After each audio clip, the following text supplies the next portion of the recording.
errors, 0x800f0983/0x800f81f/0x80070306 on Windows 11 usually mean corrupted update components or missing system files.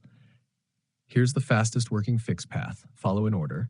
Dashed step-by-step fix. Do all in sequence. Nashar 1. Restart basic check. Restart PC. Yes, still matters. Make sure you have 10 to 15 gigabytes free space. Disable VPN temporarily. 2. Run Windows Update Troubleshooter. Settings, System, Troubleshoot other troubleshooters. Run Windows Update. 3. Reset Windows Update components. Most important, open command prompt, admin, and run. You can see the code in our conversation history. 4. Repair system files. Fix 0x800f081f, mostly.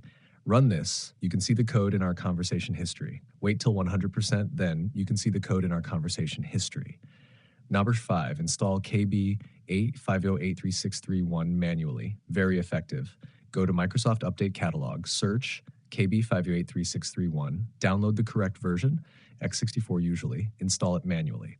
6. Enable .NET Framework, fixes 0x800f081f. Press Win-R, type, you can see the code in our conversation history. Enable .NET Framework 3.5, restart PC. Number 7, temporarily disable antivirus. Some antivirus blocks updates silently, disable it, try update again. 8. Last resort, if still failing, do an in-place repair upgrade. Download Windows 11 ISO from Microsoft. Run setup, choose keep personal files and apps.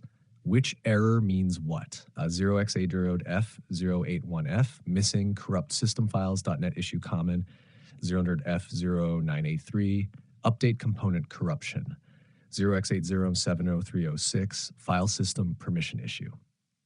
Had pro tip, important. After fixing, run Windows Update twice. Sometimes the update installs in stages.